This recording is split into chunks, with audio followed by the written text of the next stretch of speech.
ससुरालियों से तंग होकर महिला ने पुलिस अधीक्षक से लगाई न्याय की गुहार। मिर्ज़ापुर जिगना निवासिनी मर्जीना हाशमी पुत्री अहमद अली हाशमी ने पुलिस अधीक्षक को पत्रक देकर बताया कि उसकी शादी 18 नवंबर 2019 को मुस्लिम रीति रिवाज से मुबारक अली पुत्र रशीद अली निवासी इमामगंज थाना हंडिया जनपद प्रयागराज के साथ हुई है।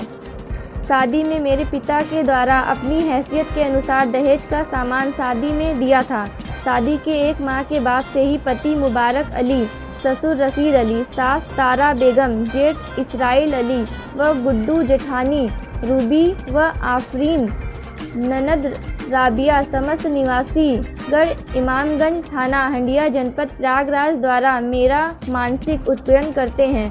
कहते हैं कि अपने पिता से दहेज में 2 लाख रुपए नकद, सोने की चैन, इन्वर्टर व गैस चूल्हा लेकर आओ। इस बात को बताने पर मेरे पिता व भाई ने समझाया बुझाया तथा समझौता कराया। कुछ दिन बाद मुझे एक लड़का पैदा हुआ जिसे साथ लेकर मैं ससुराल वालों के साथ गुजर बसर कर रही थी। दिनांक 15 मार्च को दोपहर लगभग 2 बजे हमारे पति 3 बार तलाक कहते हुए मारते पीटते हुए मुझे धक्का देकर घर से बाहर कर दिया।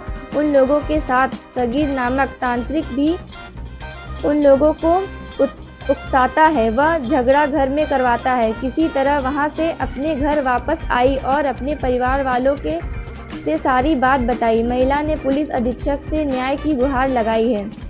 दूरदर्पण न्यूज़ से ब्यूरो चीफ गुड्डू खां की रिपोर्ट। आप अपना नाम बताएं। मेरा नाम मर्जीना हाशमी है और मेरी शादी 18 नवंबर की हुई थी सन 2019 में। और नई शादी हुई और हमारे पति दूसरी बार मैं गई अपने ससुराल तो मुझे घसीट कर और मारने लगे कि मुझे दहेज में नहीं कुछ मिला है और सब कुछ मिला था उनको। जो मांग उनकी थी हर चीज़ मेरे पापा ने दिया, लेकिन फिर भी वो हमको दहेज लेकर मारे पीटे। और उसके बाद वही शादी वाले दिन जो प्यार मिलना था मिल गया। उसके बाद हमारे पति हमारे साथ कभी अच्छा व्यवहार नहीं, कभी पति का सुख मिला ही नहीं। और मैं अपने दूसरी बार जब गई वहाँ पे इतना मारे कि दहेज को लेकर सास ननद और हमारे ससुर जेठानी और मेरे पति करेक्टर लेस भी ये थे कि उनका जेठानी से चक्कर था, अफेयर था। मैं रंगे हाथों उनको पकड़ भी ली, लेकिन मैं अपने परिवार में जब बोली कुछ सामान भी उनके जेब में मिला, लेकिन उस पर भी हमने कुछ बोला नहीं। लेकिन परिवार वालों को दिखाया तो उसी बात पे हमको मारते हुए कहा तेरा बाप दिया ही था दहेज में हमें। और मैं एक पढ़ी लिखी लड़की को मेरे पति ने कहा कि पागल है। एक तांत्रिक जिस गांव में रहते थे और जो है कि एक मैं ग्रेजुएट लड़की हूँ, मेरा डिग्री मैं इस साल की हूँ, फाइनल मेरा हुआ है और मेरा एक बच्चा भी हो गया। मैं अपने बच्चे को लेकर, मेरे बेटे का नाम अब्दुल रहमान है, इसको लेकर मैंने पेपर दिया।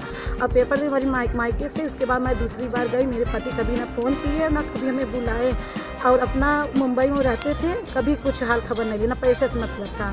अब मैं अपने मायके में थी, 7वां महीना अपने बेटे को लेकर मायके में थी। जब ससुराल भी गई कि मेरे सास का तबीयत खराब, झूठ कर, लेकिन वो मुसलमानी की मुझे बुलाई भी नहीं, कोई खुशी की बात नहीं बुलाई। मैं वहाँ जाकर देख रही हूँ तो मेरे सास की तबीयत ठीक थी, कुछ ऐसा नहीं था। लेकिन वहाँ जाती मन मेरे ससुर और सास जेठानी और जेठ और हमारे पति जो मुबारक अली हमको लात घूसा मारते हुए मारी इतना और कहने लगे तू घर से निकल। लेकिन उस समय मैं 100 नंबर में बुलाई तो मैं चौकी गई हंडिया और थाने प्रयागराज जिला मेरा पड़ता है, वहाँ मैं गई, कोई सुनवाई नहीं हो तो वहाँ समझौते हो गया, चलो ठीक है।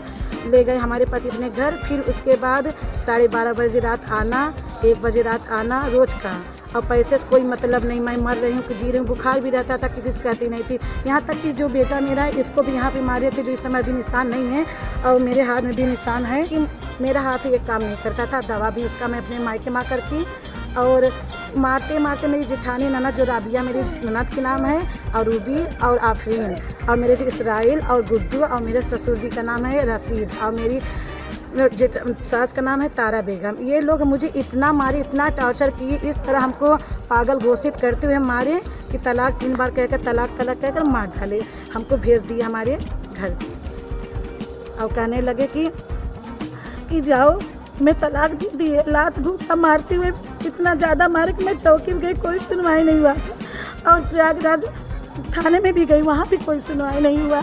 और आपसे सबसे ये निवेदन है, सरकार से भी, कि हमारी लड़ाई नहीं है, एक मर्जीना लड़की की लड़ाई नहीं है, ये हर हिंदुस्तान की बेटियों की लड़ाई है। ऐसे जिसको